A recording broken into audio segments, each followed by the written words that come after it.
Bon.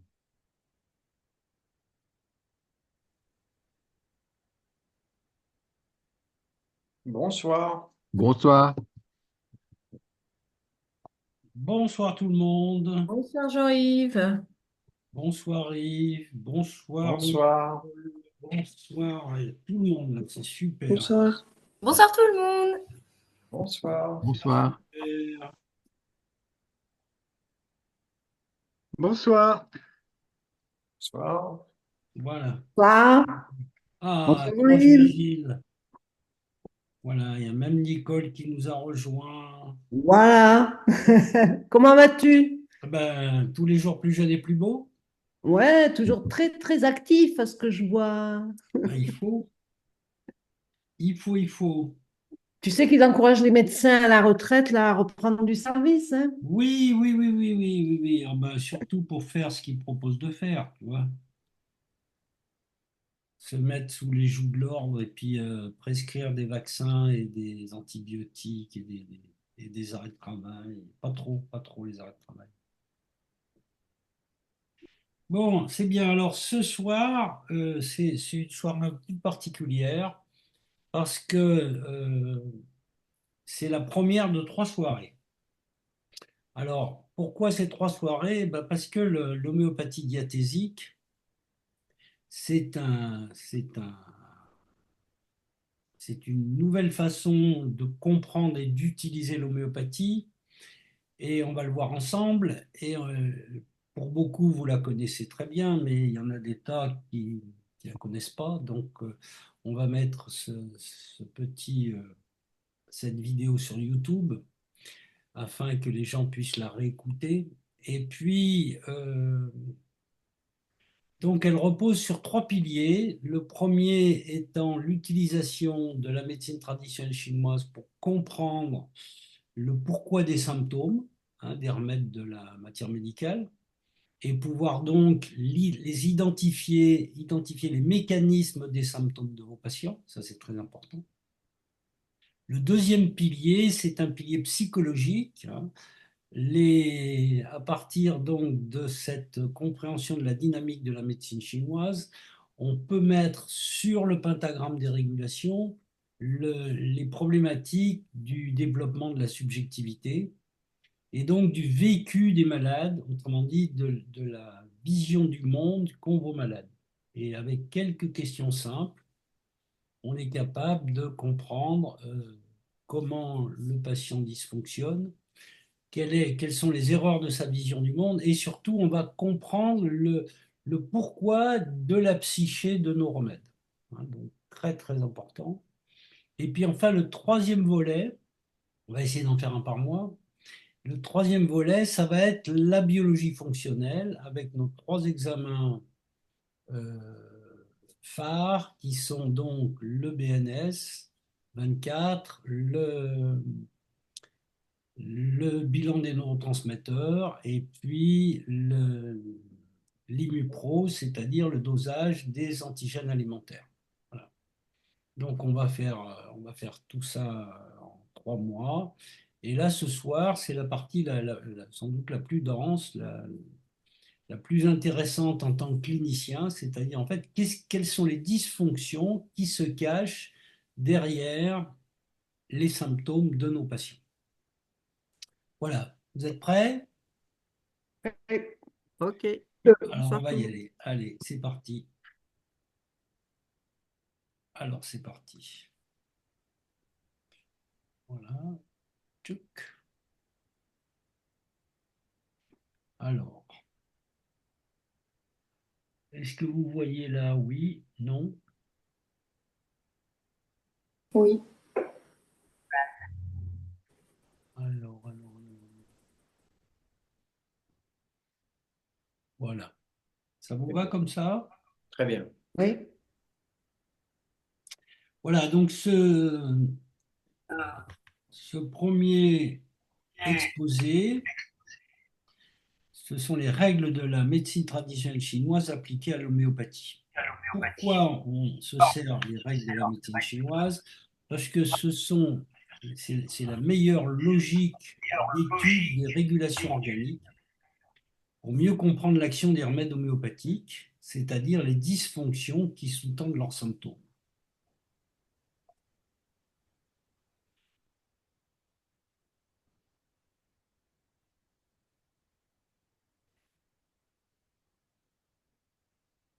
Voilà, excusez-moi, mais j'ai des gens qui veulent rentrer, tout et tout. Alors, est-ce que vous voyez toujours le diaporama? Voilà. Alors, une brève histoire de l'homéopathie. 1805, Samuel Hahnemann rédige l'organon, hein, la tactique homéopathique.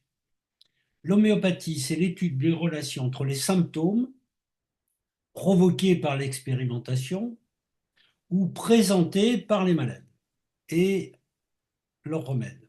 C'est un corpus de milliers de symptômes et de remèdes où même les plus doués se perdront. Alors, vous avez les symptômes et les remèdes, et en fait, la matière médicale, c'est ça, et l'homéopathie, c'est ça, c'est-à-dire c'est la découverte d'Hahnemann qui avait une symétrie entre les essais des remèdes chez l'homme sain et la capacité de guérison de ces remèdes chez l'homme malade.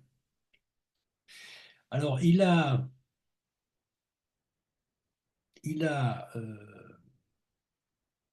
travaillé comme ça pendant 25 ans et puis il s'est rendu compte que, il y avait un petit problème, c'est-à-dire qu'en fait, euh, les patients revenaient, c'est-à-dire ils étaient soulagés, mais au bout d'un certain temps, ils revenaient avec les mêmes symptômes. Donc il s'est dit, il y a des fragilités particulières qu'il faut que j'étudie. Et en 1830, il rédige Les maladies chroniques, qui est son deuxième livre, et il passe d'une approche tactique à une approche stratégique, les diathèses. Alors les diathèses, ça veut dire les fragilités. C'est la première tentative de classement des remèdes en fonction de leurs effets. Pour pouvoir comprendre comment les remèdes s'articulent, il nous a fallu aller voir derrière les remèdes, leurs origines, les constituants, etc., et derrière les symptômes, en précisant les régulations mises en défaut.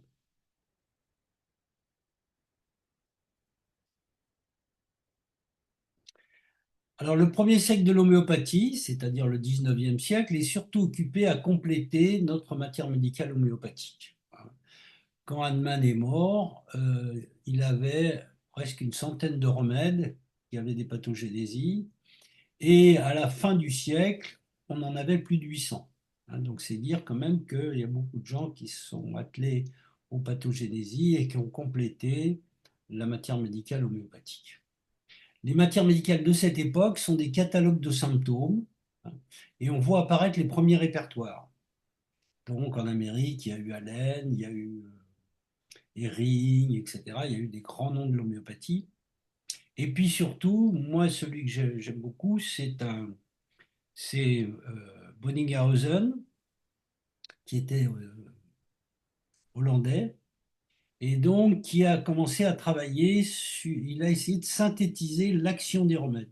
Et il parlait de génie du remède. Par exemple, il disait, voilà, sulfure, on a pu relever 6 000 symptômes pour sulfure, à la fois diarrhée, constipation, etc. Voilà.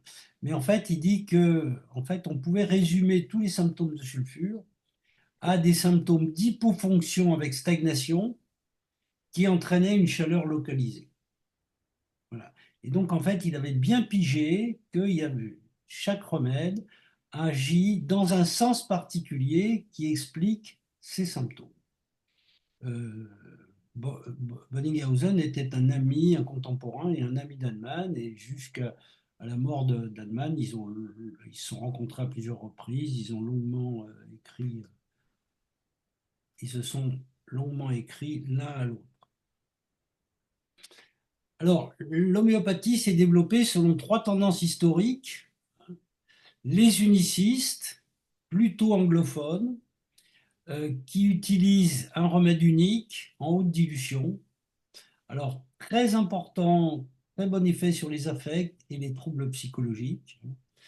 Et on va voir qu'on les appelle aussi quintistes, parce que celui qui a vraiment mis en avant cette façon d'utiliser l'homéopathie, c'est John Taylor Kent. Ensuite, à l'opposé, vous avez les Allemands, les germanophones, complexistes, c'est-à-dire faisant des mélanges de remèdes, et donc n'individualisant pas tellement l'effet du remède. Alors c'est assez facile comme idée, c'est-à-dire de se dire, bon, bah, le patient tousse. En homéopathie, on a une dizaine de remèdes qui couvrent à peu près toutes les toux. On n'a qu'à faire une soupe, et puis ça va être la soupe de la toux. Alors, bon, c'est pas très élégant, mais enfin, ça marche. Et surtout, ce qui est intéressant, ça marche dans beaucoup de dysfonctions tissulaires. Et puis, c'est une prescription, c'est une méthode de prescription téléphonique. Donc, c'est quand même très intéressant de pouvoir se débrouiller. Alors, attendez, de pouvoir donner des conseils qui marchent sans aller trop chercher la petite bête du remède unique. Et puis, entre les deux, vous avez les francophones qui ont pour des raisons essentiellement poussées par les laboratoires qui voulaient vendre beaucoup de tubes et de doses, qui proposaient de donner des tubes et des doses en quantité, et donc qui proposaient de donner 5, 6, 7, 6 millés, plutôt que de chercher le 6 minimum, ou même de faire une soupe qui était fixe et efficace. Et donc, les francophones, la technique pluraliste est est assez intéressante quand on cherche une adaptation neuro-hormonale. Et donc, on va choisir 3-4 remèdes qu'on va passer en séquence. Et là, ça aura un bon effet. Voilà, mais c'est à peu près, à mon avis, le seul intérêt de la prescription pluraliste. On a le même phénomène d'ailleurs dans les écoles de psychologie, hein. Il y a autant d'écoles d'homéopathie que d'écoles de psychologie, parce qu'en fait, on a tous les mêmes tubes et les mêmes pinceaux, mais on fait tous des tableaux différents, ce qui n'est pas antinomique. Alors, après la Seconde Guerre mondiale, 5 auteurs vont révolutionner l'homéopathie. Alors, à New York, Henshaw invente les tests de réactivité sérique. C'est-à-dire qu'en fait, il se met à tester l'effet des remèdes dans le sérum de ces malades. Cela va donner une base biologique à l'action des remèdes. Ça, c'est très intéressant. Et il publie, quand il a eu 80 ans, il publie un livre qui s'appelle Le sérum, le test de réactivité sérique, une approche scientifique de l'homéopathie, qui est disponible chez FFMI. C'est un livre historique, mais qui est tout à fait intéressant compte tenu de toutes les expériences qu'il a faites, qu'il relate. En Belgique, un petit peu plus tard, dans les années 60, Paul Henry construit une matière médicale biologique, des bourgeons, ce qui est une approche sérique complémentaire. Et donc là, il va prendre le sérum du patient, il va faire un certain nombre de tests, il va le comparer à l'effet objectivé des remèdes dans le sérum, d'abord des lapins et puis d'autres patients. Et donc, il va faire une espèce de répertorisation sur des symptômes sériques. Et c'est une méthode qui est tout à fait complémentaire de celle de Henshaw et qu'on reprendra d'ailleurs avec les bilans nutrition santé. En Allemagne, Hendrik Rekeweck revisite la notion de diathèse admanienne, hein, les 3 diathèses admaniennes. Il va les revisiter et il va expliquer qu'en fait, ces 3 diathèses correspondent aux 6 phases évolutives que le patient va traverser dans sa vie.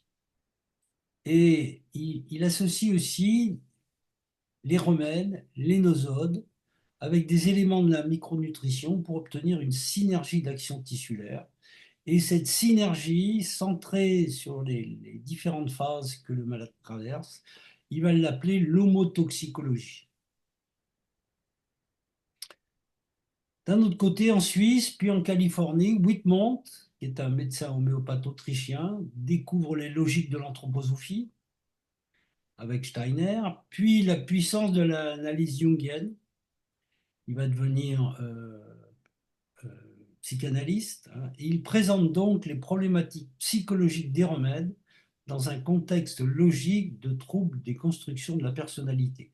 Et lui aussi, il a publié un livre tout à fait intéressant qui s'appelle L'esprit et la matière, Psyché and Substance, euh, que nous avons traduit et qui est également disponible chez FFMI si ça vous intéresse.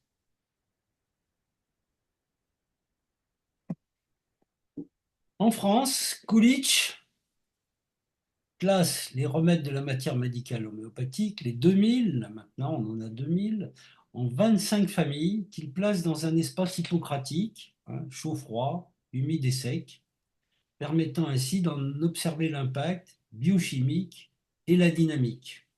Voilà, vous connaissez tous la matière médicale thérapeutique de Paul Coolidge qui présente les familles des remèdes comme ça avec des rapports les uns par rapport aux autres. Donc, nous avons eu connaissance de tous ces travaux qui sont superbement ignorés par la plupart des homéopathes classiques. Et donc, nous avons essayé d'utiliser toutes ces données, de les intégrer dans une approche systémique, hein, pour mieux comprendre comment fonctionnent les remèdes et comment les trouver facilement. Donc, pour avancer, je me suis personnellement formé en médecine chinoise pendant 5 années. Pour moi, la médecine traditionnelle chinoise est une approche macrophysiologique qui va fournir les clés des mécanismes qui sous-tendent les symptômes et les modalités des remèdes. Hein, nous allons essayer de vous présenter ces clés de façon logique.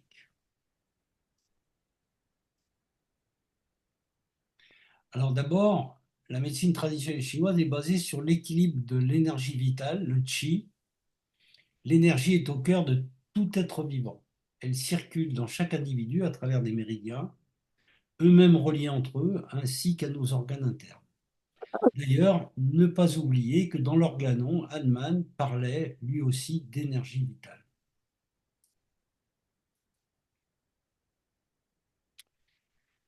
Donc la MTC et l'homéopathie, un avantage commun à ces deux doctrines est de considérer le couplage psychosomatique, c'est-à-dire l'association des symptômes physiques et des comportements psychologiques, et l'évolution des situations dans le temps, selon des logiques objectives, ce que la médecine universitaire ne fait pas, ou très peu. La médecine universitaire, elle pratique ce qu'on pourrait appeler en peinture le tachisme, hein. C'est-à-dire, on fait des tableaux en mettant des petites taches de couleur. Alors, ça peut être très joli, hein, mais en fait, on traite le malade, la maladie du malade au moment où on le voit. Et on n'essaye absolument pas de comprendre l'évolution de celui-ci dans le temps et le pourquoi on va changer d'une pathologie à une autre et pourquoi on l'a fait comme ça.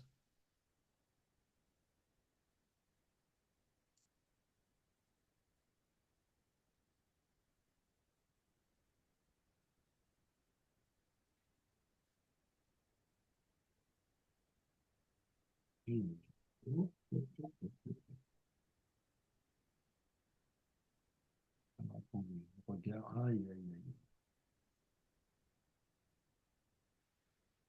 Petit problème. Alors, petit problème de... Allez, voilà, on est bon. Voilà. Alors, la notion...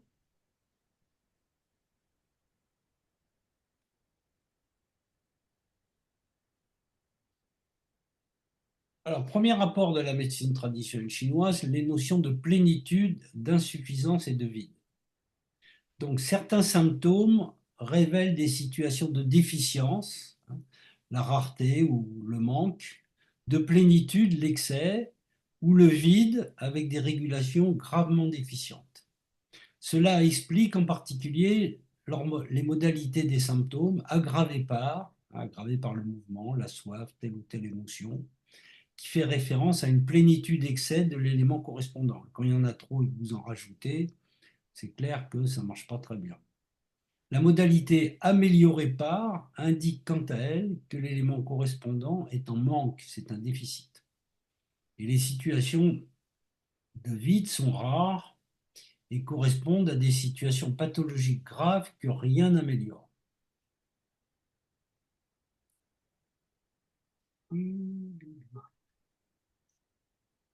Alors, on peut envisager, si vous voulez, que cette plénitude, cette insuffisance et ce vide ne soient pas uniformément répartis. En particulier, elles peuvent être réparties plus ou moins dans la structure ou dans la fonction. Hein, le yin, c'est la structure, le yang, c'est la fonction. Alors, dans le schéma de gauche,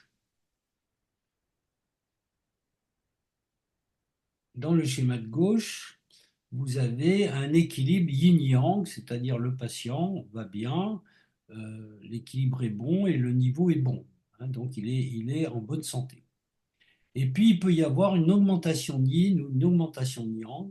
Et puis, il peut y avoir même des choses plus perverses. En particulier, il peut y avoir ce qu'on appelle des plénitudes apparentes. Hein. Le dessin, le petit schéma du centre montre un yang qui est normal, mais un yin qui est bas. Et en fait, le patient va vous présenter des symptômes yang comme s'ils étaient en plénitude, alors qu'en fait, la cause est à la structure.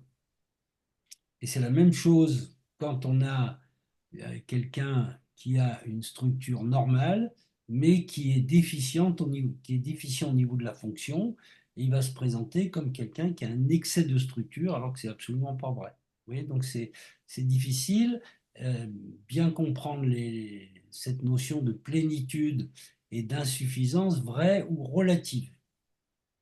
Cette classification va nous permettre de comprendre le mécanisme et les modalités de chaque symptôme et de concevoir un traitement organique simple et cohérent.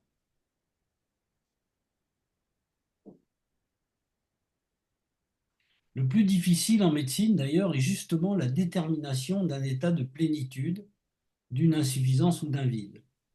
Les symptômes de plénitude peuvent en fait souvent cacher une insuffisance sous-jacente. Il faut insister sur le fait que les manifestations symptômes sont toujours de nature opposée à leur cause. Là aussi, ce phénomène doit rester à l'esprit des thérapeutes. Si le patient vous présente des symptômes au sang, par exemple, il est à parier que le problème sera l'énergie. S'il vous présente des symptômes yang, le problème sera la structure, etc. Ainsi, dans l'exemple de la périarthrite scapulo-humérale de type Shina, la plénitude de yang sur le pôle foie, qui gère le tendinome musculaire, est un yang apparent. Donc le patient, il va avoir l'épaule douloureuse, bloquée, vraiment avec une fonction débordante, bloquant l'articulation tendinomusculaire.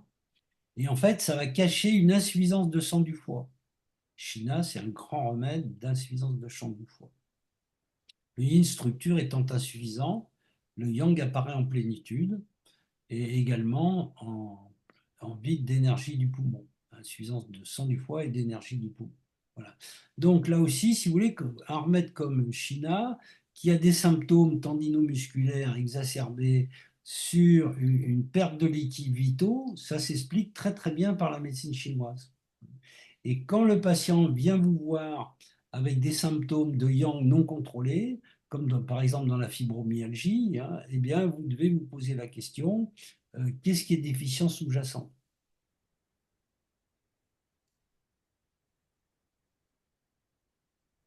Si l'on réfléchit à ce qu'est un remède homéopathique, on ne peut qu'être frappé par le caractère plus ou moins plein de matière de celui-ci. Ainsi, les hautes dilutions étant les plus vides, on peut donc postuler que le traitement idéal sera d'utiliser les dilutions en fonction des situations rencontrées. Par exemple, dans un problème de plénitude, on va utiliser une haute dilution, hein, c'est-à-dire un remède à une dilution supérieure à 12 CH, ce qui est conforme au nombre d'Avogadro, au-delà de laquelle il n'y a plus un atome-gramme dans la solution. Si on a au contraire un problème d'insuffisance, on va utiliser des remèdes en moyenne ou basse dilution Et là, on va se guider par le fait que le patient est tonifié par la saveur du pôle organique. Si la situation est un vide, on utilisera les nosodes, c'est-à-dire des complexes antigènes-anticorps, hein, des remèdes fabriqués donc avec des microbes, avec des résidus pathologiques en haute dilution, car le vide de bonne énergie implique son comblement par une énergie perverse. Voilà les grandes règles de prescription que beaucoup d'homéopathes n'ont pas compris, hein. On voit encore des homéopathes qui font des prescriptions en échelle, alors ils donnent 5, 6, 5, 7, 9, 12, 30, etc. Bon, ça veut dire qu'ils n'ont absolument rien compris à l'effet du remède en fonction de la dilution, ce qui est quand même dommage.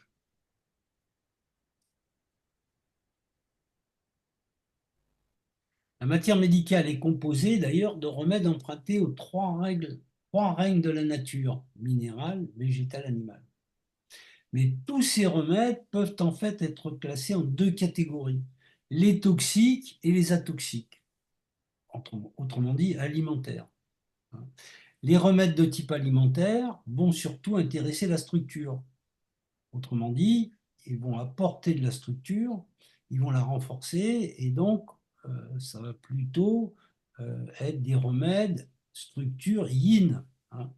Les remèdes toxiques, c'est-à-dire les poisons, agiront surtout sur les hyperfonctions pathologiques, c'est-à-dire les excès de yang pour les disperser.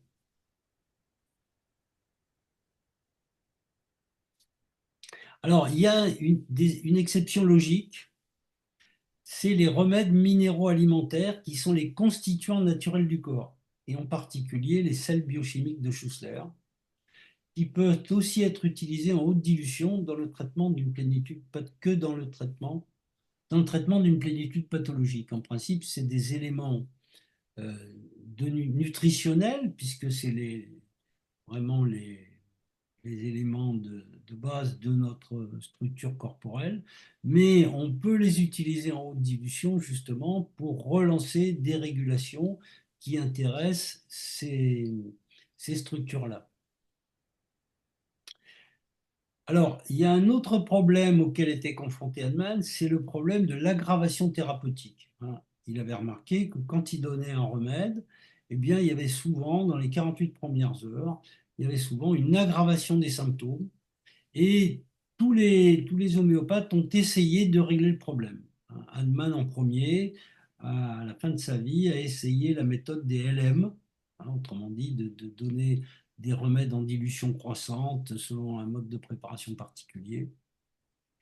Il y en a d'autres qui ont essayé justement la prescription en échelle, il y en a d'autres qui ont essayé de mélanger, en particulier c'est le cas de Regweg qui a essayé de faire ce qu'il appelle les homacortes, c'est-à-dire de faire des mélanges de dilution. Personnellement, nous, on a trouvé la méthode qui nous paraît la plus physiologique, hein. C'est qu'on associe systématiquement un remède en haute dilution qui va calmer l'hyperfonction pathologique et un remède en basse dilution qui va corriger la fragilité de la structure sous-jacente. Autrement dit, on va utiliser deux remèdes qui vont s'associer pour corriger l'ensemble de la dysfonction du patient. Alors, j'ai une image que j'aime bien, parce qu'elle fait sens, c'est l'histoire de la petite fille, hein, qui a cassé la ficelle de son ballon rouge. Le ballon s'envole et la ficelle tombe. Donc, si l'on veut restituer l'équilibre antérieur, il faudra rattraper le ballon, ça va être le rôle de la haute dilution, et remonter la ficelle, ça va être le rôle de la basse dilution.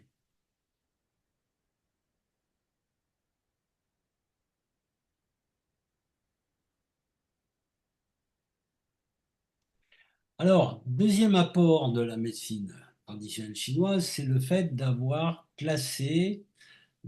25 points clés dans le pentagramme. Et on se rend compte que les 24 groupes de Coolidge correspondent parfaitement aux 25 points clés de la médecine traditionnelle chinoise. Alors, chacun de ces pôles organiques va gérer des choses différentes. Les organes métaboliques, le pôle foie, vésicule biliaire va gérer le yang, la fonction, la mise en mouvement.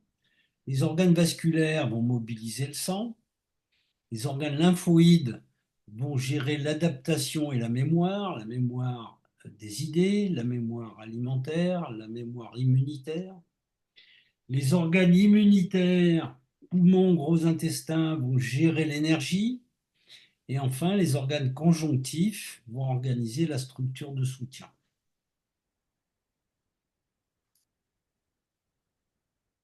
Alors voilà comment ça se présente. Vous avez donc le pentagramme des régulations. Vous avez les grandes équipes organiques. Et ces 5 grandes équipes organiques vont dialoguer entre elles. Elles vont échanger de la structure et de l'information. Alors, pour échanger de la structure, c'est ce qu'on appelle le cycle Cheng, en bleu. Et pour échanger de l'information, ça va être le cycle Ko. Voilà. Et donc, quand on a un pôle qui dysfonctionne, on doit se poser la question, qu'est-ce qui fait que ce pôle dysfonctionne? Qu'est-ce qui s'est passé? Est-ce que c'est une attaque directe? Est-ce que c'est une déficience intrinsèque? Ou est-ce que c'est le mauvais effet des pôles qui sont autour et qui interagissent avec lui?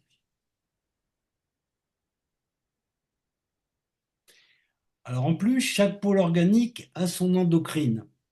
Les organes du pôle foie sont gérés par les androgènes, les testicules chez les messieurs, les surrénales chez les dames, et ce qui est logique parce que ce sont les androgènes qui augmentent le volume des muscles. Les organes du pôle cœur ont pour endocrine la thyroïde.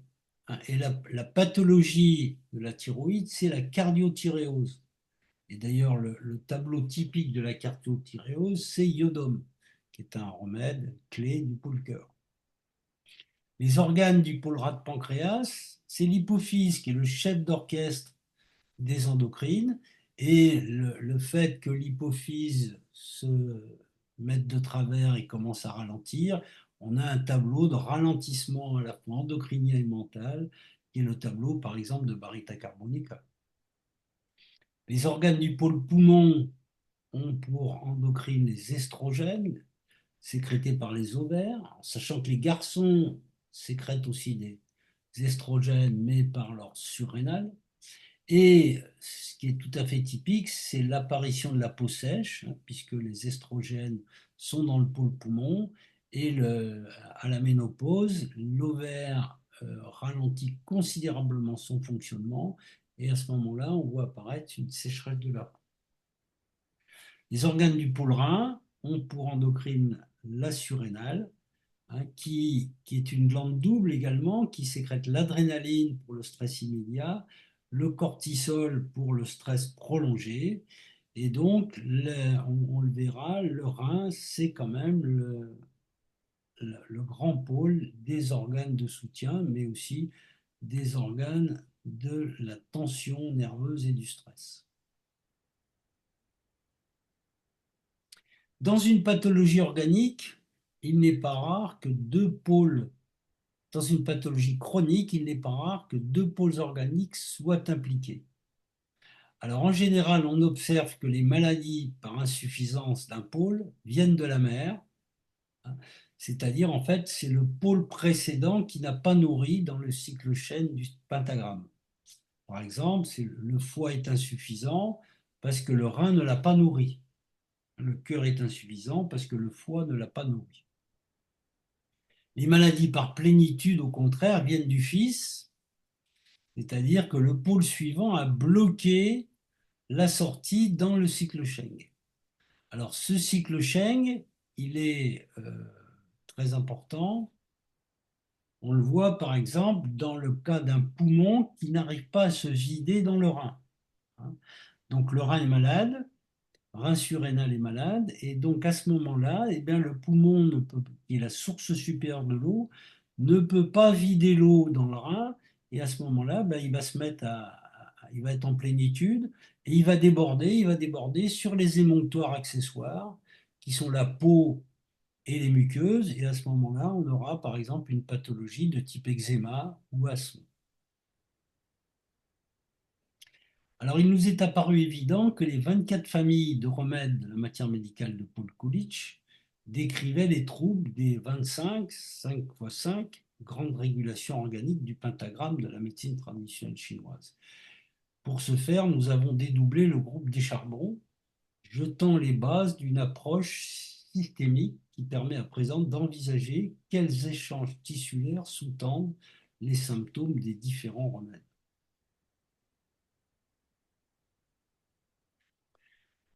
Alors, chaque pôle organique comprend une organisation de type hamburger. Alors, vous imaginez votre hamburger de chez McDonald's ou autre, hein, avec un petit pain du haut, un petit pain du bas, et puis entre les deux, le steak haché et la tranche de gouda. Et donc, chaque organe va être organisé comme ça, hein, avec au-dessous le yin, la structure, hein, qui est la base matérielle de la fonction, le yang au-dessus, le petit pain du haut, et qui a trois rôles, hein, et en médecine chinoise, on dit que la fonction mobilise, protège et réchauffe. Et entre les deux, vous avez le sang et l'énergie. Le sang est le liquide organique, qui se dit suer en médecine chinoise, et l'énergie qi, qui en fait s'intercalent entre la structure et la fonction. Alors si le patient manque de sang, il va être anémié. Si le patient manque d'énergie, il va être fatigué. Si le patient manque de yang, il va être frileux. C'est vrai que si vous ne bougez pas, ben vous avez froid. Au contraire, si vous courez un 1500 mètres, vous avez chaud. Hein. Le yang réchauffe. Voilà. Et si vous êtes anémié, eh ben, vous enlevez la couche du sang, il y a l'énergie et le yang qui part avec, donc vous êtes anémié, fatigué et frileux. Vous voyez que les questions à poser aux malades sont extrêmement simples. Hein. Est-ce que vous êtes fatigué? Est-ce que vous êtes anémié? Est-ce que vous êtes frileux? Déjà, on a des indications tout à fait intéressantes.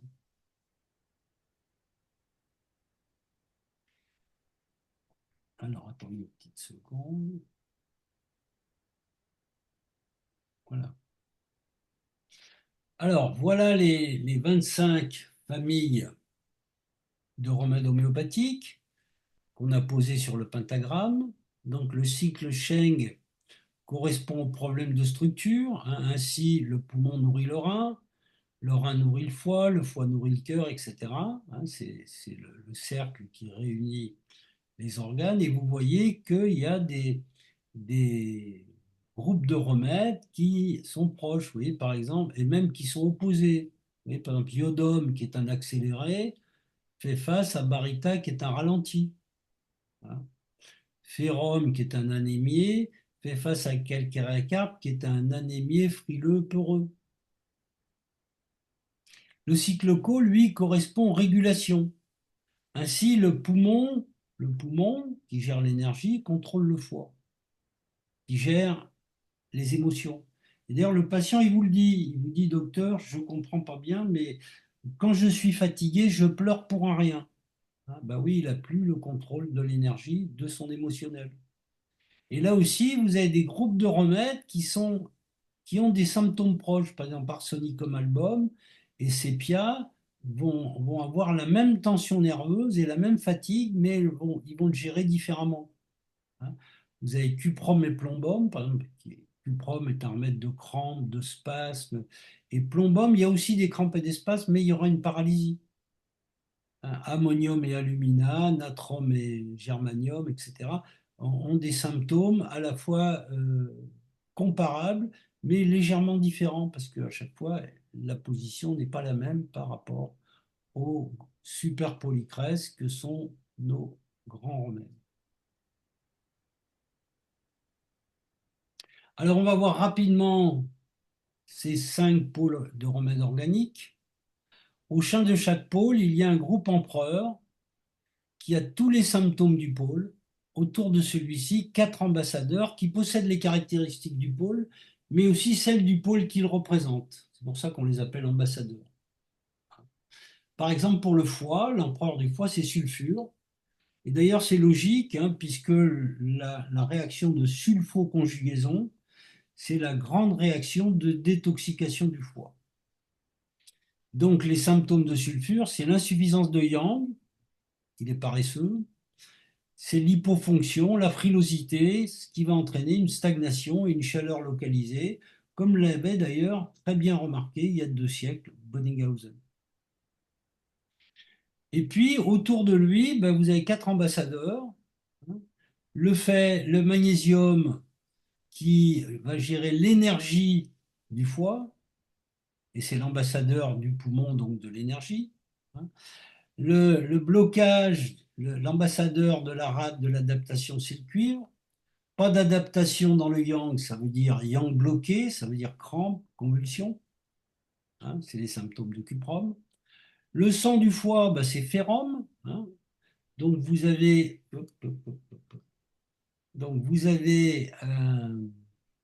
un aspect anémique et donc frileux, fatigué, le ferrum. Et puis la structure du foie, c'est l'ambassadeur du rein qui gère le yin, qui gère la structure, manganum. Et donc manganum, ça va être des remèdes de lésions de structure qui vont paralyser. Parce que justement, il n'y a plus de yang et il n'y a plus de yin.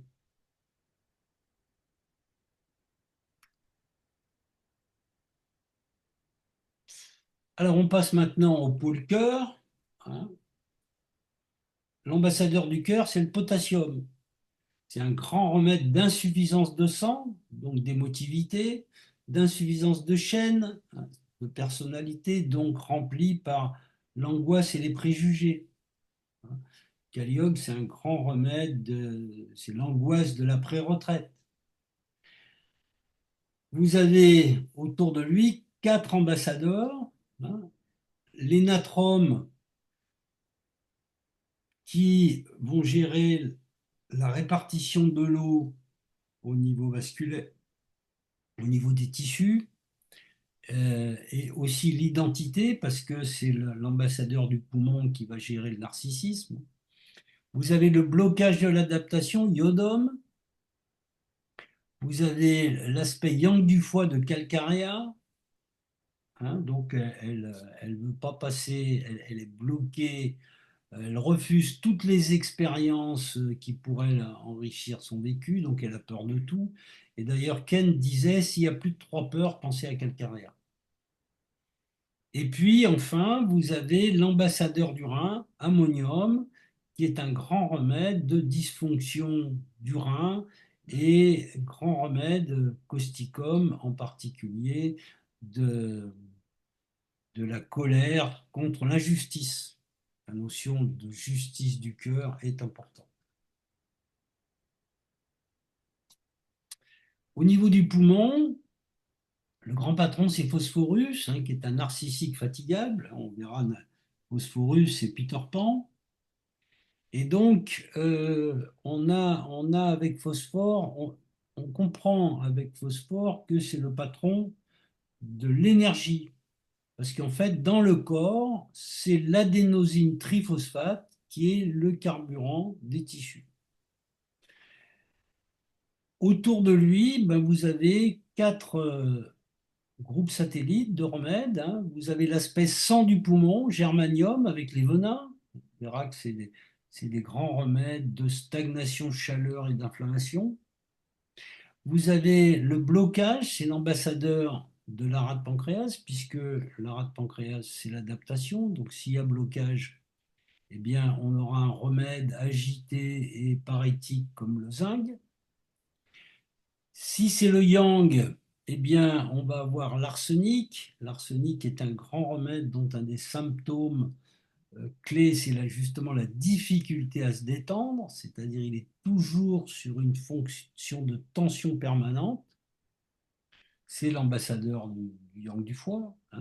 Et puis vous avez des remèdes, l'ambassadeur du rein, c'est-à-dire le défaut de structure du poumon, c'est silicea. Et d'ailleurs, quand le poumon est atteint, c'est une maladie qui s'appelle la silicose. Et la silice, c'est vraiment l'atteinte organique du poumon avec différents remèdes qui tous ont des psychismes tout à fait passionnants qu'on verra la prochaine fois. Au niveau du rein, Eh bien, le grand remède du Rhin, c'est au rhum, c'est l'or, et platine, hein. Et là aussi, on est dans les problématiques de domination. On le verra la fois prochaine, les problématiques phalliques, hein. Grand remède de structure, au rhum et platine. L'ambassadeur du cœur au niveau donc du sang, c'est Alumina, avec lycopodium comme grand remède. Alumina et lycopodium, c'est des grands remèdes de sécheresse, hein, vide de sang, vide d'eau. Un des grands rôles du rein, c'est le réservoir de l'eau. C'est pour ça que lycopodium, c'est un grand remède de lithiase.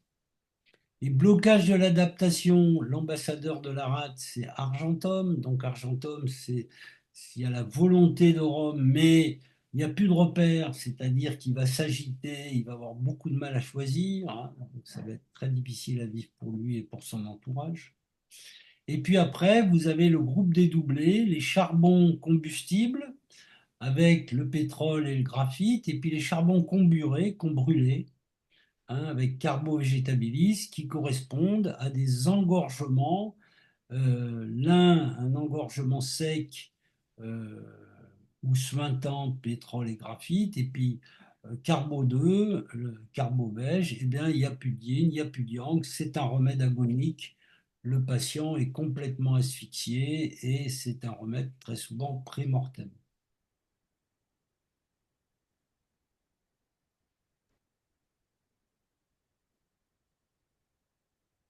Alors, le groupe le plus particulier de ces 5 groupes de remèdes homéopathiques, c'est la rate. Alors, la rate pancréas, elle a un rôle très, très particulier en médecine chinoise parce que les Chinois disent la rate, elle est au centre et c'est elle, en fait, qui va organiser le travail des 4 autres ouvriers, hein. C'est le contremaître et c'est elle qui va en plus passer les plateaux repas, hein. C'est elle qui est chargée de gérer la nutrition des différents autres pôles.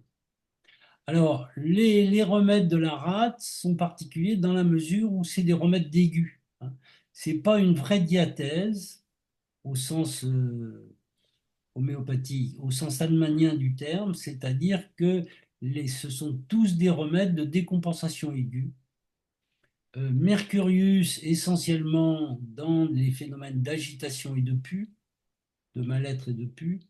Baritacarbe dans l'aspect de détraquage mental et hormonal, hein. Plumbum dans l'aspect de paralysie spastique. Stanum dans l'aspect de surcompensation des patients épuisés. Et puis plombum, et puis les acides, eh bien c'est l'inflammation sur fond de sécheresse de tous les autres remèdes. Et donc retenez que les remèdes de ce pôle, on les utilisera en phase aiguë, mais ce n'est pas des remèdes de chronique. Parce qu'en fait, toute pathologie commence par une rate qui n'adapte plus. Une telle organisation des remèdes de la matière médicale homéopathique permet ainsi d'expliquer facilement le niveau organique des effets des remèdes et enfin le pourquoi de leurs symptômes et de leurs modalités, hein. Par exemple, aggravés par le mouvement, la saveur, les aliments, le froid, la soif, les émotions, etc. Ça va qualifier aussi une plénitude ou un vide de l'élément correspondant, alors que améliorer par vous signale l'insuffisance de l'élément correspondant.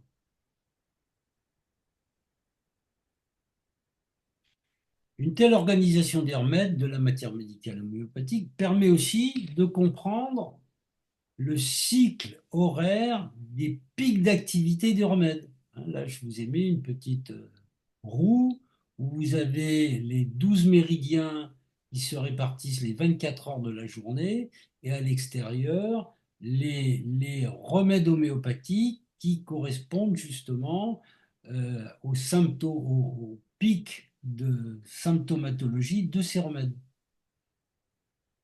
Vous voyez que c'est tout à fait intéressant. Alors, pourquoi on fait tout ça? Ben parce que ça permet de trouver rapide, d'abord d'apprendre et de mémoriser la matière médicale.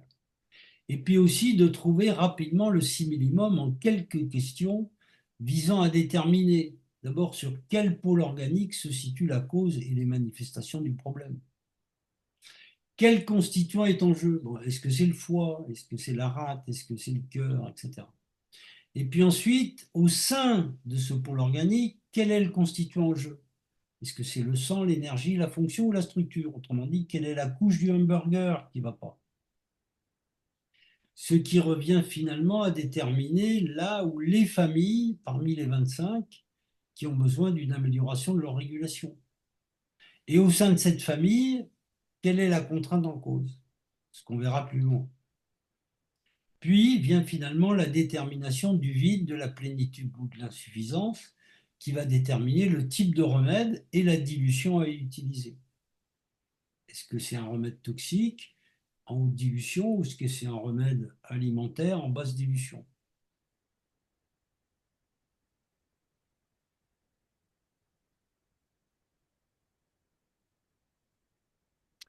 Pour chaque remède de nos livres et sites, nous signalons, entre parenthèses, le groupe auquel appartient le remède. Par exemple, l'Akésys, on marque GE pour germanium, ce qui précise immédiatement sa diathèse organique et le type de trouble prédominant dans celle-ci. Par exemple, l'Akésys, germanium, c'est un remède du poumon, donc de l'énergie, mais c'est aussi l'ambassadeur du cœur, sang. Et donc, il va y avoir des symptômes de sang et d'énergie. Hein. Dans le cas d'une pathologie de plénitude, hein, la voie des os, mon rein est bloqué car le rein est malade. L'excès de liquide retourne au poumon et se manifeste à la peau. Alors, par exemple, ça explique les symptômes de l'eczéma du groupe des charbons combustibles, pétroléum qui est sec, ou graphite qui est gras, ou antimonium crudum qui est la manifestation sur la peau au niveau du poumon de la dysfonction rein, ou sur les muqueuses respiratoires, antimonium tartaricum qui est un grand remède d'asthme.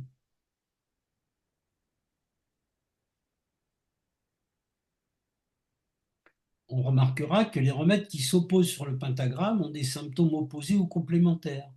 Par exemple, arsenicum album, hyper-yang, agitation sur vide d'énergie versus sépia, hyper-yang, tension nerveuse sur vide de sang du foie.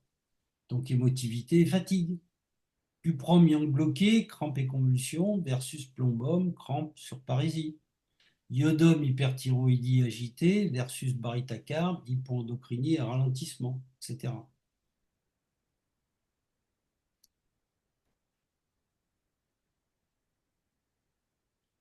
Alors les nosodes.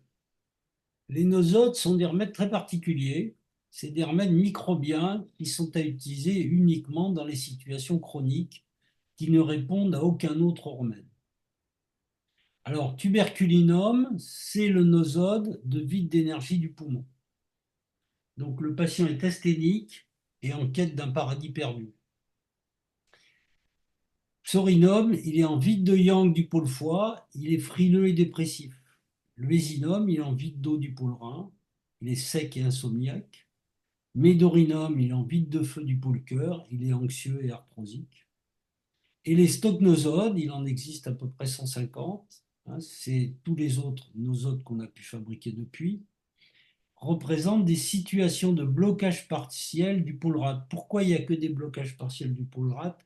Parce que la vie, les fonctions sans adaptation de la rate, la vie n'est pas possible. Hein, donc il n'y a pas de blocage vrai, en sachant quand même que, alors, bon, il y en a qu'on utilise, tétanotoxinum, carcinosinum, staphylococcinum, etc.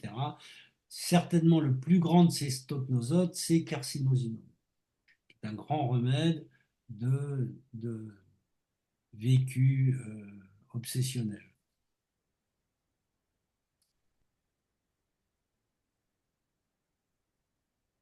Alors, troisième apport de la médecine traditionnelle chinoise, les pathologies de l'enfance, de l'âge adulte et du vieillissement.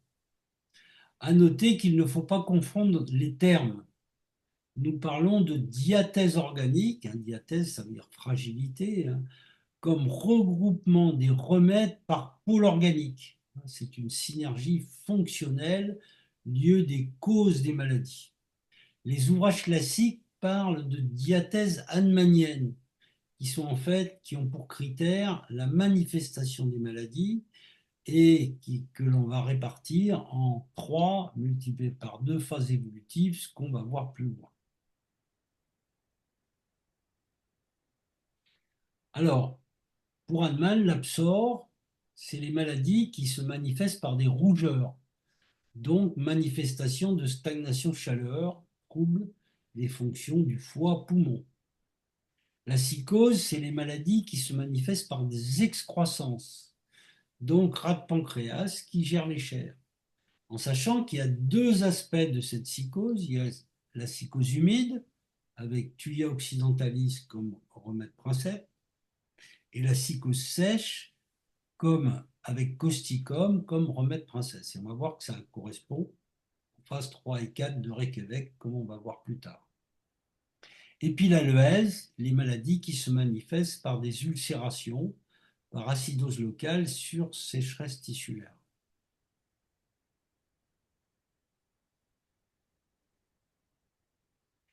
Alors voilà la classification qu'a fait Reykjavik de, de l'évolution des diathèses allemanniennes. En fait, il les a dédoublées.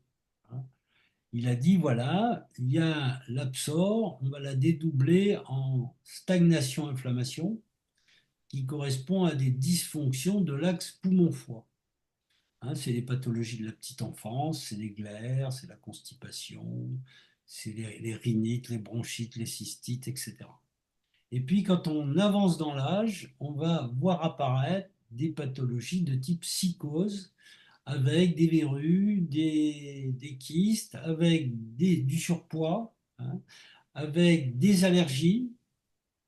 Et puis, ça, c'est la psychose humide. Et puis, on va voir apparaître la psychose sèche, ce qu'il appelle l'imprégnation, où là, on a une sécheresse tissulaire avec des manifestations de yang non contrôlées. On va avoir des lithiases, on va avoir des, euh, des fissures, des ulcérations et surtout des douleurs chroniques. Il n'y a pas de douleur chronique sans sécheresse tissulaire. Et là, la rate pancréas et le rein sont toujours dans le coup. Et d'ailleurs, c'est l'axe des acides, et on va voir que tous les acides présentent, c'est la bascule de la rate vers le rein, et c'est toutes les pathologies, on passe des pathologies fonctionnelles aux pathologies organiques. Et puis enfin, vous avez la sécheresse tissulaire qui s'installe, les auto-immunités, le système réticulo-endothélial se trompe et se met à attaquer ses propres tissus. Donc là, c'est un trouble de la reconnaissance et de l'hypertrophie des défenses pathologiques. Et puis le contraire, c'est l'effondrement des défenses et la survenue d'un ou de plusieurs cancers. C'est ce qui explique d'ailleurs qu'il y a peu de gens qui ont à la fois une maladie auto-immune et un cancer. Et en général, quand vous avez un cancer, c'est après avoir eu une maladie auto-immune qu'on a traité avec des immunosuppresseurs.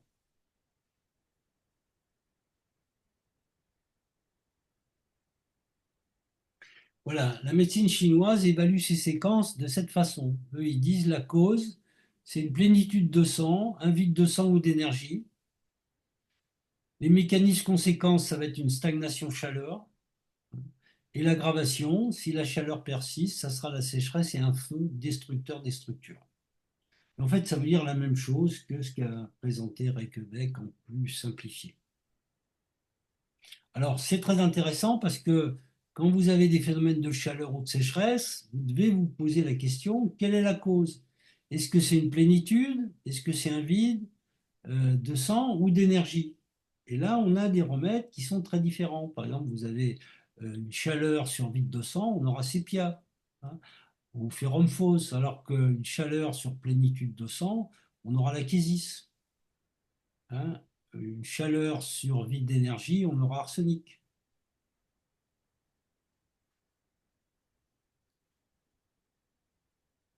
Alors, je vous en donne quelques exemples. Par exemple, Aconite napellus, qui est un remède extrêmement toxique. C'est la plante européenne la plus toxique, donc vous la donnez jamais qu'en très haute dilution. c'est une attaque de froid qui va léser le rein. Donc le rein gère l'eau, donc il va y avoir de la sécheresse. D'ailleurs, le patient ne transpire pas, hein. C'est un de ses symptômes clés. Le bois est sec, hein, donc il a mal partout, il a des douleurs tendinomusculaires, et le feu du cœur, qui n'est pas contrôlé, laisse la structure. Et donc on peut même avoir un risque d'ictus. Brionnia, grand remède de sécheresse tissulaire, il a soif et il est aggravé par le mouvement. C'est un feu sur sécheresse. Belladone, c'est au contraire une plénitude, stagnation, une chaleur, mais il transpire parce que c'est une plénitude. C'est le contraire d'aconite. Dès que le patient transpire, il ne faut plus donner aconite. Ferrum faux, c'est une insuffisance de sang, stagnation et chaleur localisée. La matière médicale dit une joue rouge et l'autre blanche. Oui, elle est rouge parce qu'il y a une stagnation chaleur, mais l'autre est blanche parce qu'il est anémique. L'achésis, plénitude de sang, vide d'énergie, chaleur sur la peau et les muqueuses. C'est un grand remède d'inflammation ORL en particulier, des patients engorgés, épuisés. Et d'ailleurs, un des grands symptômes de l'achésis, c'est l'amélioration par les écoulements, hein. La femme qui a ses règles, par exemple, est immédiatement soulagée parce que ça calme la plénitude de sang. Calcaire à carbe, c'est une insuffisance de sang et d'énergie, avec des chaleurs. C'est pour ça que, par exemple, c'est un grand remède de cystite. Tous les satellites de calcaire à carbe, Cantaris, tout ça, c'est des remèdes de cystite. En règle générale, plus la maladie est grave, plus on doit nourrir, basse dilution, les organes en souffrance. Ainsi, en médecine chinoise, on abandonnera les aiguilles pour la phytothérapie.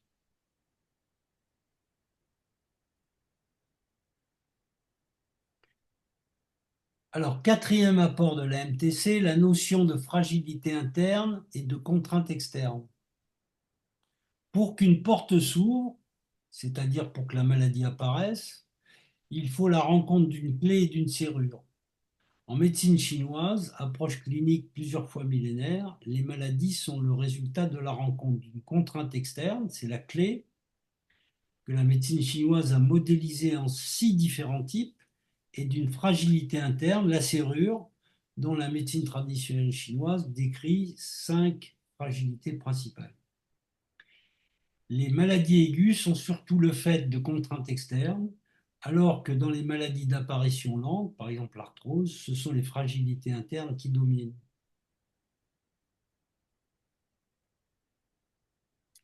Alors, les contraintes externes, alors les Chinois les ont classées hiérarchiquement de Taiyang jusqu'à Shaoyin. Le Tai, ça veut dire grand, le grand Yang, autrement dit, là, on est dans des problématiques de fonction, et Shaoyin, hein, on est dans des problématiques de structure détruite. Alors, l'énergie, quelle est l'énergie qui va bousculer ce niveau-là? Ben, c'est le froid et les traumatismes. Shaoyang, ça va être la chaleur et les infections. Yangmin, ça va être la sécheresse qui va générer des douleurs. Taiyin, l'humidité et les œdèmes. Suéyide, le vent, ce qu'ils appellent le vent, qui sont les soucis et les poisons, les soucis psychologiques et les soucis, les poisons moraux et les poisons organiques. Et puis le feu destructeur, hein, c'est quand la chaleur a été trop forte et donc il y a lésions tissulaires. Alors en médecine chinoise, il y a des méridiens qui sont en première ligne pour gérer ces différents types de contraintes, hein. Vous voyez que là, vous avez que des méridiens, les 3 premières couches, c'est que des méridiens d'entrailles, c'est-à-dire d'organes creux, et au contraire, quand on est dans la structure yin, eh bien, ce sont des méridiens pleins, ce sont des méridiens d'organes. Et le dernier, d'ailleurs, Shaoyin, rancœur, ben, c'est aussi une façon de mourir, hein. On meurt toujours par une déficience ou du rein ou du cœur. Alors, on a fait un tableau pour s'y retrouver. Voilà. Attendez, on va revenir parce que là,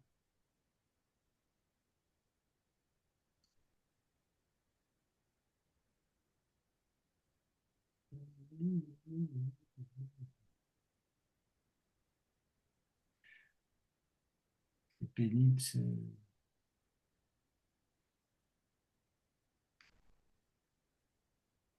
Voilà. Donc, on a fait un grand tableau où on définit 275 cases dans laquelle, pour chacune, on a mis un remède qui est caractéristique de la case. Vu qu'il y a 2000 remèdes dans la matière médicale, il est clair que, il y a des cases qui ont plusieurs remèdes. Mais on a mis celui qui était le plus évident. Voilà. Alors, dans les contraintes externes, on va du froid, hein, Tai-Yang, jusqu'au feu, Shao-Yang. Hein, on vous a mis les méridiens chinois qui les géraient, les marqueurs biologiques qui indiquaient que c'était là que ça se passait. On en reparlera au troisième webinaire. Et puis, pour chaque groupe de remèdes, on vous a mis quel était le remède typique de cette contrainte. Voilà. Par exemple, l'aspect froid, traumatisme du groupe du mercure, c'est arnica. Hein, l'aspect chaleur, c'est mésérum, c'est un grand remède de sinusite. Hein. L'aspect sécheresse, c'est calendula, c'est un cicatrisant. L'aspect humidité, c'est apis, hein, c'est un œdème. L'aspect vent, latnantès, c'est des douleurs ténébrantes neurologiques. Hein. Ailanthus, ben, c'est un grand remède de l'angine de la mononucléose et de la sinusite de la mononucléose infectieuse. Hein, donc c'est un feu. Vous voyez, c'est assez facile à lire. Et ça vous permet de bien comprendre comment agissent les remèdes et où ils agissent. Ensuite, vous avez les fragilités internes. Alors, les fragilités internes, ça va correspondre à l'eau. Hein. Le vide d'eau va donner une sécheresse. Le patient a soif. Il suffit de lui poser la question, est-ce que vous avez soif? Est-ce que vous arrêtez pour boire dans la journée? Ben, ça veut dire qu'il y a un vide d'eau du rein. Hein. Problème du rein, ça se voit au niveau de la biologie par les albumines basses. Vide de sang, anémie, problème cœur. Hein. Là aussi, ça se voit au niveau de la biologie par une baisse des alphas. Vide d'énergie, fatigue, problème poumon. Là aussi, ça se voit par une baisse des alpha-2. Vide de yang, tendinomusculaire, c'est un problème foie vésicule biliaire, ça se voit par une hypo-bêta.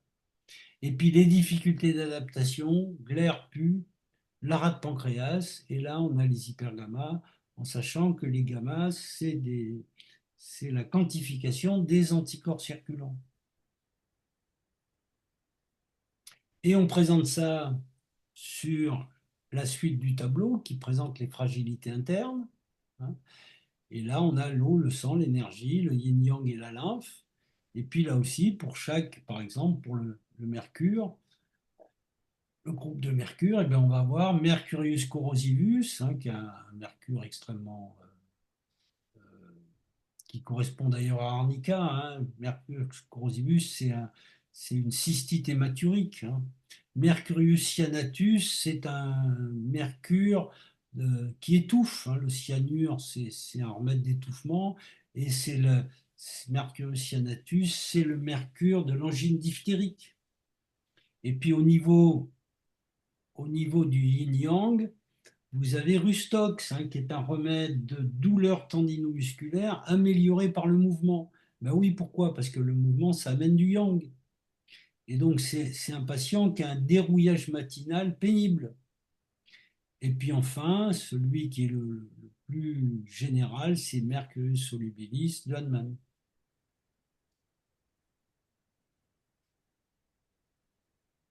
Donc, ce tableau des 275 principaux remèdes, dont 11 nosodes, vous orientera vers un remède en croisant la contrainte externe et ou la dysfonction interne, avec le niveau de dérégulation organique constaté. Donc on va se promener dans la grille, on va regarder dans quel groupe se situe la dysfonction. Est-ce que c'est une maladie aiguë? À ce moment-là, on va chercher dans la grille des contraintes externes. Est-ce qu'il y a un rôle de la fragilité interne? À ce moment-là, on va chercher le remède de fragilité interne. Et avec ça, eh bien, on va pouvoir faire une stratégie thérapeutique idéale. Voilà.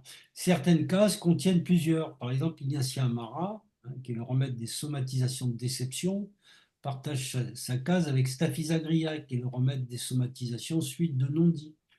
On n'avait pas la place de mettre les 2000 remèdes, donc n'ayez pas peur d'aller ouvrir une matière médicale et de chercher. Alors, pour vous aider, pour aider les débutants, utilisez la fiche clinique. Dans les BNS et sur le site, vous pouvez télécharger une fiche clinique avec les questions à poser aux malades. Et chaque question, chaque symptôme est rapporté à un pôle de dysfonctionnement. Foie VB, tendinomusculaire, psoriasienne. Est-ce que le patient est émotif? Est-ce qu'il est coléreux? Est-ce qu'il est frileux? Est-ce qu'il est anémié? Est-ce qu'il a des crampes, des tendinites, des conjonctivites, des hémorroïdes? Tout ça, c'est des symptômes qui sont à rattacher au pôle foie, au pôle organique foie.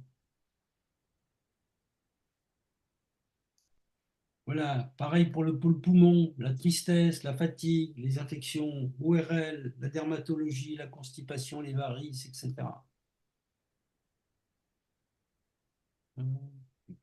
Alors, attendez.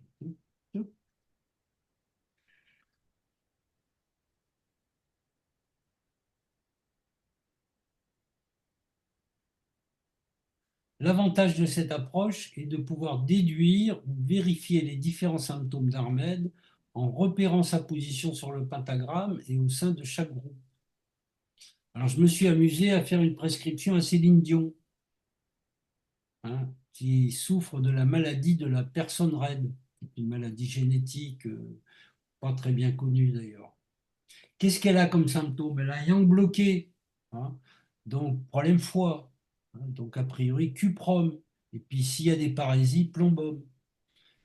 Et puis il n'y a qu'à la regarder, elle a un vide de sang du foie, elle est maigre, sèche, donc a priori sépia. Et si elle est maigre et sèche, c'est que le rein n'a pas nourri. Donc il y a une sécheresse du rein qui n'a pas nourri le foie.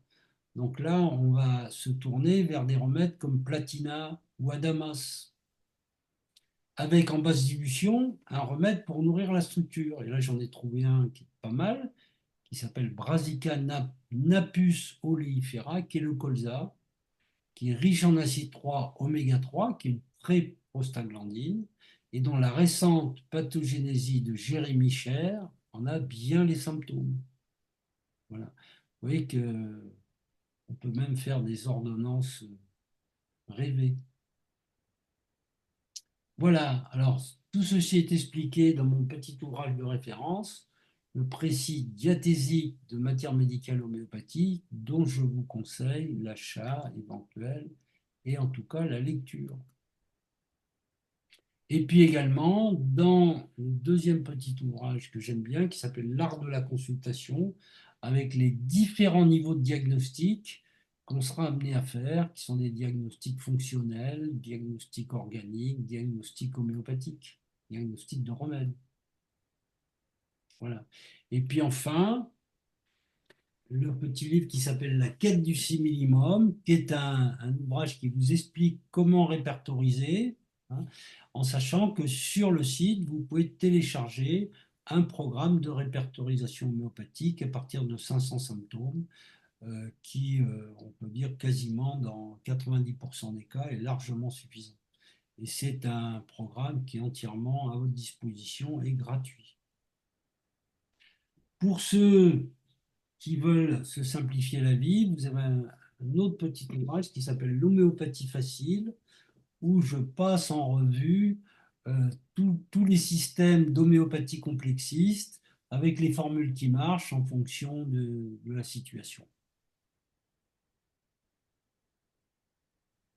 Voilà, et dans les deux webinaires suivants, nous étudierons l'expérience psychologique.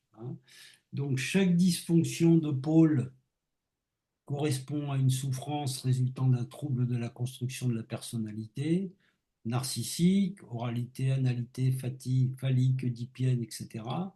Nous en découvrirons donc les problématiques fondamentales de nos polycrestes. Et puis l'expérience biologique, le BNS a été conçu comme l'intégration des approches de Henshaw et de Paul-Henry. C'est un examen de 23 paramètres, qui est fait sur un petit peu de sérum et qui va nous permettre d'évaluer la gravité du cas, les différentes solutions envisageables dans les maladies défectives, quand il y a peu de symptômes, ou dans les cas brouillés, quand il y a des pathologies évolutives et chez les patients polymédicamentés. Voilà. Alors, on va arrêter de partager. Voilà. Et je vais aller aux questions des uns et des autres. N'hésitez pas à me lister vos questions. J'ai été un peu vite parce qu'il y avait quand même beaucoup de choses à voir, mais le diaporama sera à votre disposition. Vous avez qu'à m'envoyer un petit mail et puis je vous l'enverrai. Et puis vous l'aurez prochainement sur YouTube, vous pourrez le réécouter.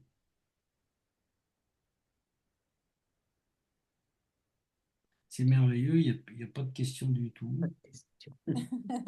Mais moi, c'était ma première question, c'était pour obtenir le diaporama parce que c'est Oui, super oui, bah, intéressant, mais ça va très vite, m'envoies un donc il faut petit y mail et puis revenir. je te l'envoie, voilà. Oui, oui, oui, Bah, voilà. c'est-à-dire, il y a beaucoup de choses, c'est-à-dire, en fait, si tu veux, c'est le résumé on va dire, d'une trentaine d'années de réflexion sur la matière médicale homéopathique, hein. Moi, quand je regarde mes confrères pédaler dans la matière médicale homéopathique, je suis désespéré pour eux, hein. Alors qu'on a des outils qui nous permettent de comprendre parfaitement ce qui se passe et de choisir des remèdes extrêmement ciblés qui correspondent vraiment au cas. En tous les cas, grand merci parce que moi, j'ai compris justement avec ces lignes que je ne comprenais pas et le simple petit schéma, j'ai Voilà. compris maintenant, voilà. Mais en fait, il y a 8 cas, on arrive à décrire 8 cas différents entre les plénitudes et les vides vrais, et les plénitudes apparents et les plénitudes et les insuffisances compliquées. C'est compliqué, par exemple, quand vous avez un yang trop fort et un yin trop faible. Donc, il y a une double décompensation. Mhm. Voilà. Et on arrive à 8 situations dans lesquelles on peut mettre d'ailleurs des remèdes homéopathiques, hein, qui correspondent vraiment à ces situations-là en fonction de leurs symptômes. Et alors, moi, j'ai une question, mais par exemple, dans les intolérances alimentaires, à partir Oui, du moment où on soigne, donc on exclut l'aliment, l'allergène, oui. est-ce que l'organe, bon, bah, il va se régénérer? Est-ce que la fonction va reprendre et Alors inverser, là, par attendez, exemple, la attendez. Alors, sécheresse? je vais répondre d'abord. Globalement, on est dans la psychose, c'est-à-dire la rate se met à pédaler, hein. Ok. C'est-à-dire, au lieu Mhm, d'avoir une réponse adaptée, l'organisme ne s'adapte plus. Voilà. Et donc, l'organisme ne s'adaptant plus, il y a 2 types de réponses. Il y a les allergies, on est en phase 3, hein. mhm, Phase 3, c'est une phase humide. Et d'ailleurs, les allergies, c'est toujours des manifestations humides, hein. La conjonctivite, c'est de l'eau. Le nez qui coule, la polynose, c'est de l'eau. L'eczéma, c'est de l'eau. L'urticaire, c'est du sang, hein. Et la migraine, c'est du sang. L'asthme, c'est de l'eau dans les poumons, si vous voulez. Donc, on est en phase 3, on est en humidité. Et puis, quand on est passé dans la sécheresse, alors comment on passe dans la sécheresse? C'est une question qu'on me pose souvent. On passe dans la sécheresse quand l'hypophyse se met en travers. C'est-à-dire quand l'adaptation hormonale ne se fait plus. Parce que c'est les hormones stéroïdiennes qui permettent à l'eau de pénétrer dans les tissus et qui vont la retenir, hein. Donc, à partir du moment où l'hypophyse n'arrive plus à s'adapter, on passe en phase 4. Alors, il y a différents moyens, il y a différentes choses qui peuvent perturber les fonctions de l'hypophyse. La chose la plus typique, c'est les soucis, parce qu'au-dessus de l'hypophyse, il y a le thalamus, qui est le cerveau émotionnel,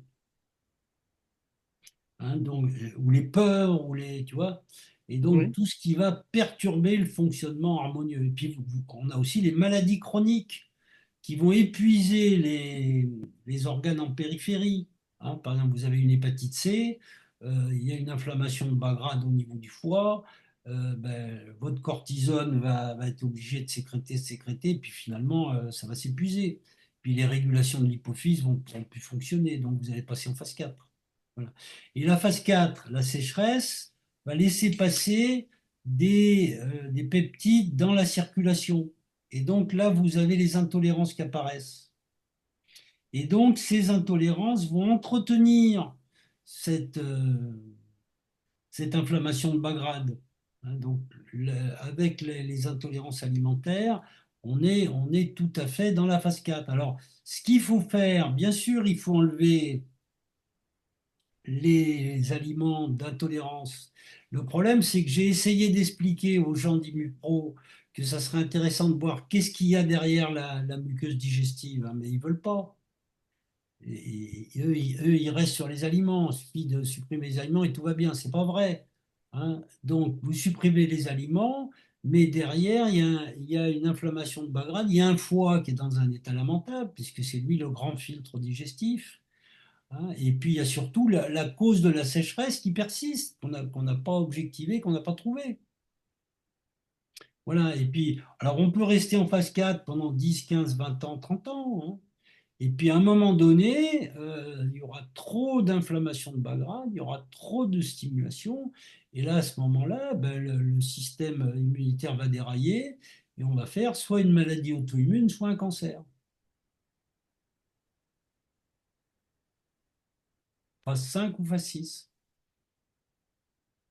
Et donc, les causes de sécheresse, c'est quoi? C'est les soucis, les peurs ou... Alors, ça peut être des contraintes psychologiques ou trop violentes ou trop persistantes, hein, parce que le thalamus est au-dessus de l'hypophyse, soit ça Mhm. peut être un épuisement des endocrines en périphérie.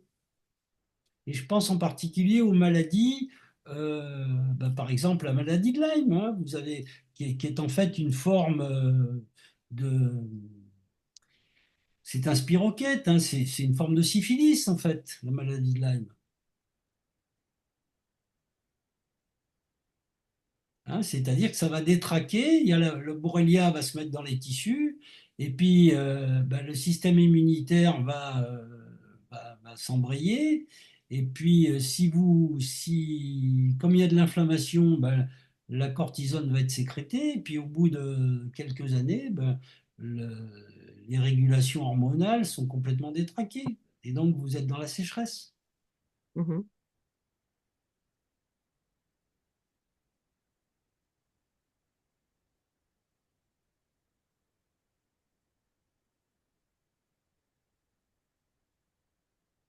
Voilà, autre question.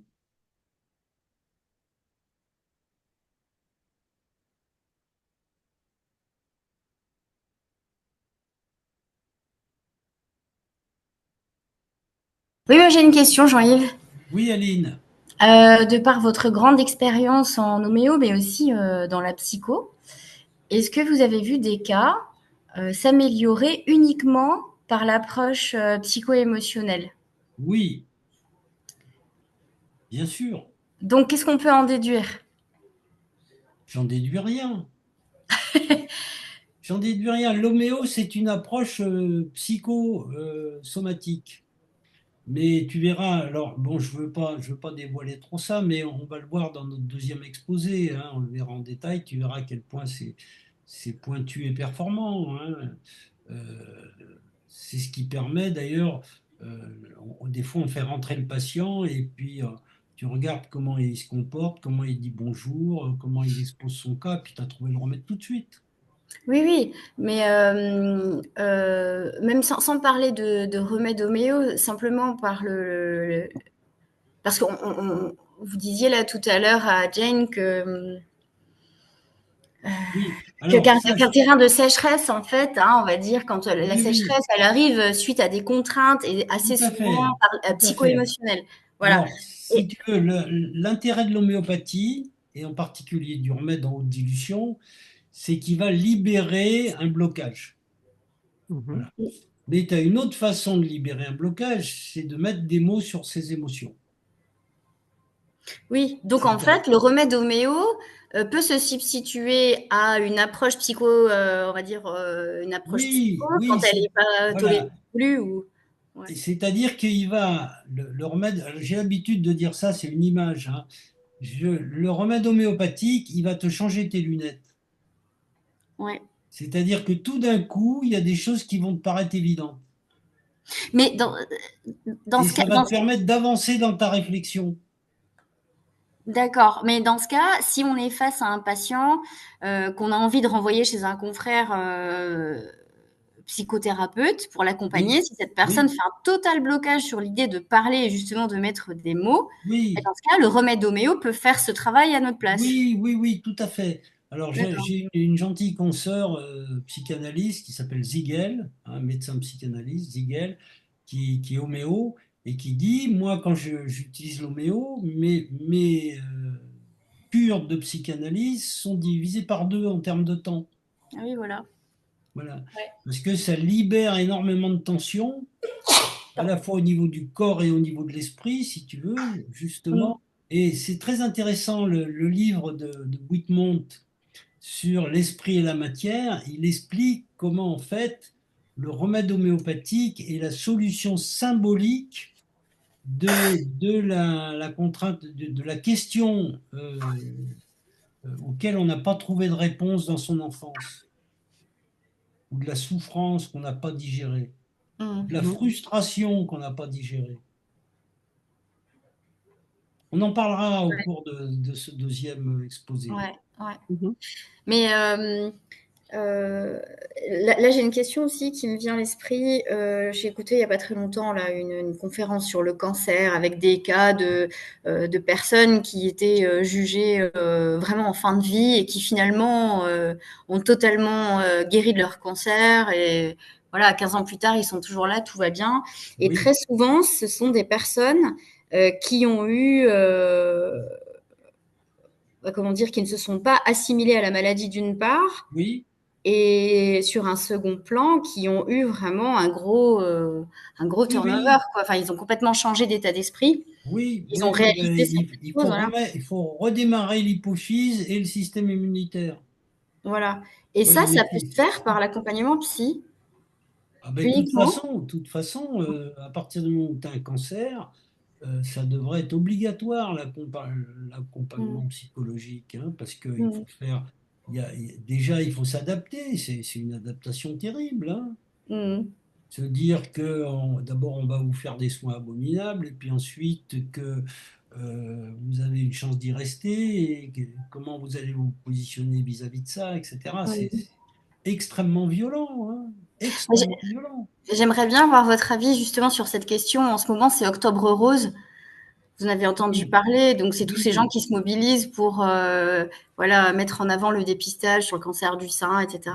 oui, oui, oui. Voilà, Alors, et en fait, il y oui, a des détracteurs de ce phénomène, parce que c'est devenu un vrai ben, phénomène à c'est-à-dire, travers le moi, non, monde. non, non, non, mais c'est très bien, c'est très Ouais. bien. Mais moi, ce que je mets en avant, c'est que là, une fois de plus, c'est quand le bateau coule qu'on commence à se poser des questions. Ma question, elle n'était C'est-à-dire, pas c'est tant quand tu es en là. phase 6 qu'on va commencer à s'intéresser à toi, tu vois. Oui, oui, mais ma question, elle n'était pas tant là. C'est qu'est-ce que vous pensez de ces dépistages à tout va. Parce que justement, j'ai entendu des Alors, moi, professionnels de je vais te santé qui dire. disent que des fois, à trop Oui, vouloir dépister trop tôt, oui, oui, oui, voilà, on voilà. va mettre en place des chimios de Oui, oui, prévention. oui, oui, oui, C'est ça pas s'est bon. beaucoup discuté sur le cancer du sein. Je pense qu'en effet, il y a beaucoup de cancers du sein qui guérissent spontanément, ce qui explique que le dépistage en a trouvé beaucoup trop. Ouais, voilà, c'est ça. Mm. Le problème du dépistage en général, il a été résolu par une étude américaine qui doit avoir 40 ans. En Amérique, il y a le plus grand centre de données médicales au monde, ça s'appelle la Mayo Clinic. Ah oui, ils ont fait des régimes, ouais. Voilà, la Mayo Clinic, c'est une ville où il y a un paquet d'hôpitaux et de centres médicaux et tous les gens du monde viennent se faire des check-up là-bas. Alors, il s'est posé la question, est-ce que c'est intéressant, est-ce que c'est pas intéressant? Donc, ils ont pris quelques milliers de patients sur, je sais pas combien d'années, je crois que ça a été une dizaine d'années. Et puis, il y a la moitié des patients faisaient des check-up les plus complets possibles tous les 6 mois, et l'autre moitié, pas du tout. On leur disait simplement, dès que vous avez un symptôme un peu bizarre, vous consultez. Voilà. Et puis au bout de 10 ans, on s'est rendu compte que en termes de santé et de maladie, les deux groupes étaient à égalité. Donc, autrement dit, ça sert rigoureusement à rien de faire du dépistage systématique. Simplement, il faut consulter quand on a un symptôme anormal. Mhm. Oui, Voilà. c'est ça le plus difficile. De Ben pas non, non, remettre non, de pas je remettre crois à que demain. non. Je crois que d'abord, ça coûterait beaucoup moins cher, hein. Mm. Et puis ensuite, je crois que ça serait à expliquer aux gens, quoi. Leur dire, on fout la paix, mais dès que vous avez une boule quelque part, ou un segment quelque part, ou une tache, etc., vous attendez pas 6 mois, vous allez voir le médecin tout de suite, Mm. Merci. hein, si vous en trouvez un. Ouais, c'est ça. Alors moi, j'ai une autre question. Oui, Est-ce que quand on a, par exemple, je prends l'exemple vide, énergie, fatigue, ce serait le pôle poumon. C'est le pôle poumon. Est-ce oui. que automatiquement, on va avoir des symptômes de toux, de difficultés de respiration, etc. Ou est-ce que Alors, ça va être on plus a un vide latent? d'énergie, c'est l'énergie qui mobilise le sang, hein. Donc, on aura probablement des symptômes de chaleur. Chaleur veut dire fièvre, douleur, congestion, hein. Euh, alors, mais pas forcément, il faut que ça atteigne un certain niveau. Et alors, ce pôle poumon, il est très particulier. Je l'expliquerai en détail pendant la deuxième conférence, hein, parce qu'on touche vraiment euh, à des aspects très particuliers de la personnalité, hein. Mais c'est vrai que c'est un le fait d'être fatigué est un élément, de même le fait d'avoir des soucis rémanents, c'est un élément extrêmement déstabilisant. Voilà. Parce que j'ai des personnes qui me contactent, mais j'ai l'impression qu'elles sont à peu près toutes dans le même schéma. Oui, Un certain âge, sécheresse, et puis mais problèmes oui, familiaux, les enfants, etc. mais c'est ça. Et il n'y a pas de symptômes, je ne les vois pas qui toussent, je ne les entends pas Non, non, non, non, respirer, non, elles font du mais ils sport et vivent, tout, mais voilà. Et ils sont en phase 4, hein, parce qu'à oui. partir de la ménopause, plus ou moins, on arrive en phase 4. Et puis, ils n'ont pas encore de maladie grave, hein, mais ils sont des assez secs et fatigués. Et puis, comment vous allez gérer le monde? Voilà. Et on en parlera la prochaine fois, hein. Et en fait, on va gérer le monde mal, parce que justement, il y a une adaptation qui doit se faire, et souvent, elle ne se fait pas très bien. Et vous Mhm, verrez, je mettrai en parallèle l'adaptation nécessaire de l'adolescence et l'adaptation nécessaire du troisième âge. mhm. Dans les deux cas, on passe devant le miroir, et puis on se regarde comme ça. Oh, et puis on ne se reconnaît pas. Ben, devant le miroir, ça va encore, c'est sur photo. Parce que devant le miroir, on peut enlever ses lunettes, donc c'est joli. Mais alors, quand on voit les photos qu'on fait de nous, alors là, on se dit, mais merde, c'est qui cette vieille-là? Ah ouais, c'était moi. Mais on est toujours dans des problématiques d'adaptation, hein. Mhm. Voilà, ben, je vous remercie d'avoir écouté gentiment. Euh, Et c'est vous quand le numéro me- 2? Pardon? Le deuxième. Le numéro 2, on va vous faire ça le mois prochain. Il y a Aline va vous. Elle a pris je pense, elle a fait une copie de tous les gens qui étaient là. Oui, oui, oui. Voilà. Et puis, donc, on va vous envoyer une petite invitation pour la deuxième partie de notre trépied, qui est la partie psychologique. Exactement. Je crois qu'il y a juste Kathleen dont j'ai pas l'adresse email. Euh, Oui, voilà. Donc n'hésitez pas. Je ne sais pas si j'ai déjà votre adresse email. Votre prénom me dit rien, mais n'hésitez pas à m'envoyer votre email à l'adresse contact@mybiobox.com. Et comme ça, vous serez dans la chaîne de diffusion des différentes, super. voilà, hein, des invitations aux webinaires, aux lectures de BNS, etc. Ok, merci beaucoup. Merci. Voilà, bonne soirée. Merci, bonne Bonne soirée. soirée. Merci. Merci Salut à Jean-Yves. tous. Merci. Au revoir. Merci Merci, Jean-Yves. bonne Oui. soirée. Aline. Bye. Bonsoir Aline.